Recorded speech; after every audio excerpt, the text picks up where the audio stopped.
kuri tariki ya 9 Kanama 2021 ngo haye ikaze ku muyoboro JDS uburyohe bw'imyandiko aho wiyumvira icyanga cy'amagambo agize imyandiko birumvikana. Ariko kuri iyi tariki nyine nagutoranyirije bimwe mu byaranze iyi tariki ya 9 Kanama mu mateka anyuranye y'isi. Hari kuri tariki ya 9 Kanama 2001 ubwo perezida wa 43 wa Leta Zunze Ubumwe za Amerika uwo yari George Walker Bush yatangazaga ko yiyemeje gufasha abakoraga ubushakashatsi ku bijyanye n'iyororoka ry'ingirangingo ibizwi neza mu nyito ya stem cells. Kuri tariki ya 9 Kanama 1999 wari perezida w'Uburusiya Boris Yeltsin yirukanye wari minisitiri w'intebe Sergei Stepachin amusimbuza Vladimir Putin. Muri 2005 Boris Yeltsin yahishuye ko yari yaramaze gutoranya Stepachin nk'uzamusimbura ku mwanya w'umukuru w'igihugu, ariko nyuma ngo aza gutakariza uyu Stepachin icyizere kubera ko ngo atigeze yishimira intambara Uburusiya bwarwanaga muri Chechnya. Boris Nikolayevich Yeltsin yategetse Uburusiya nka perezida wabwo wa mbere kuva mu 1991 kugeza mu 1999. Ni nyuma y'isenyuka ry'icyari Repubulika Zunze Ubumwe z'Abasoviyete ari ndaho Uburusiya bwabarizwaga. Iki gihugu cy'Abasoviyete cyashinzwe mu 1922 kugeza mu 1991 ubwo nyine cyasenyukaga. Perezida wacyo wa nyuma ni uwitwa Mikhail Gorbachev.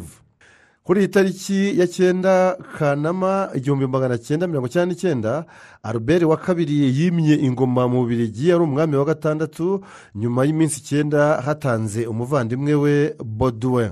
Albert wa kabiri yaje kugeza muri 2013 ubwo yeguraga agasimburwa ku ngoma n'umuhungu we w'imfura igikomangoma Philippe, ubu niwe mwami w'Ububiligi. Mu 1974 kuri tariki ya 9 Kanama biturutse ku gisebo gikomeye kizwi cyane mu mateka ya Leta Zunze Ubumwe za Amerika, ni igisebo kizwi nka skandale ya Watergate. Wari perezida icyo gihe Richard Nixon yeguye ku mirimo ye asimburwa n'uwari vice perezida we Gerald Ford. Richard Nixon yabaye perezida wa mbere mu mateka y'iki gihugu cy'igihanganye ku isi weguye ku mirimo ye. Yabaye rero perezida wa 37 w'iki gihugu kuva mu 1969 kugeza nyine yeguye mu 1974. Kuri iyi tariki ya 9 Kanama 1965 igihugu cya Singapore cyabonye ubwigenge bwacyo nyuma yo kwitandukanya na Malaysia. Nicyo gihugu cyonyine kugeza ubu cyabonye ubwigenge bigitunguye. Mu 1960 kuri tariki ya 9 Kanama intara ya Kasai y'Epfo Sud Kasai irangajwe imbere n'uwitwa Robert Kalonji yitandukanyije na Kongo Kinshasa, itangaza ubwigenge bwayo bwagejeje mu 1962.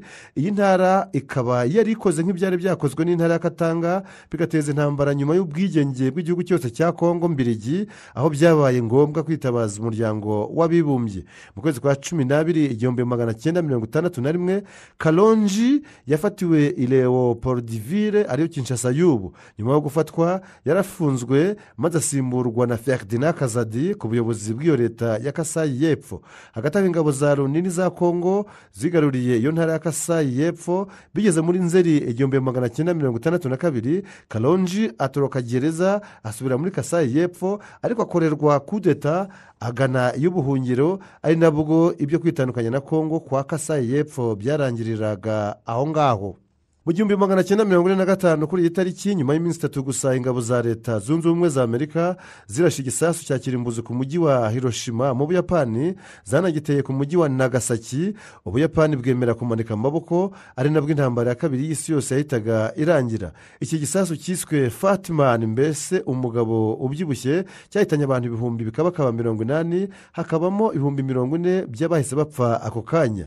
Icyarashwe kuri Hiroshima cyiswe Little Boy cyangwa se agahungu gato, ako kanya gihitana abantu ibihumbi 100.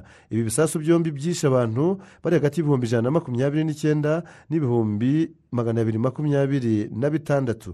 Muri uyu mwaka wa 2021 imyaka 76 irashize ibyo bisasu bizwi nka bombe atomike birashwe.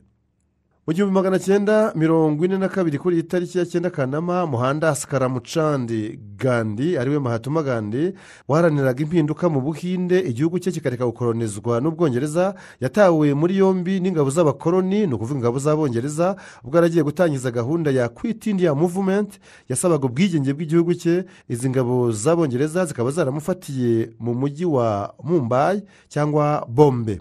Ku itariki ya 9 Kanama 1936 mu mikino olympique yo mu mpeshyi yari ibaye ku nshuro ya 11 i Berlin mu Budage, umunyamerika w'umwirabura Jesse Owens yatsindiye umudari wa 4 we wa zahabu muri iyo mikino. Icyo gihe Adolf Hitler wari chancelier w'Ubudage yanze kumwambika umudari kubera ibara ry'uruhu rwe. Anageze mu gihugu cye cya Leta Zunze Ubumwe za Amerika, Jesse Owens ntiyigeze yatumirwa muri White House, ariyo perezidansi ya Leta Zunze Ubumwe za Amerika, kugira ngo abishimirwe na perezida wari uriho icyo gihe ariwe Franklin Delano Roosevelt, ni uwa 32 ku rutonde rw'abaperezida ba Leta Zunze Ubumwe za Amerika. Ndavuga uyu Franklin Delano Roosevelt.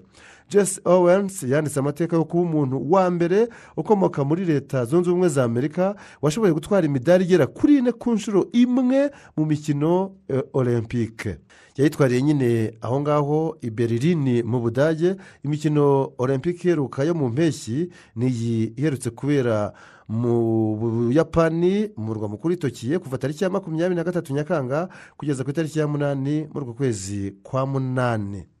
Dusoreze kuri itariki ya 9 Kanama 1907 aho mu Bwongereza abajene urubyiruko 20 bari bitabiriye ingando yafashwe nk'iya mbere ya gisukuti mu kirwa cya Brownsea basubiye iwabo. Iyi ngando yo kuva ku itariki ya mbere kugera ku ya 8 Kanama yari yahamagajwe na Baden Powell washinze umuryango w'abasukuti ku isi.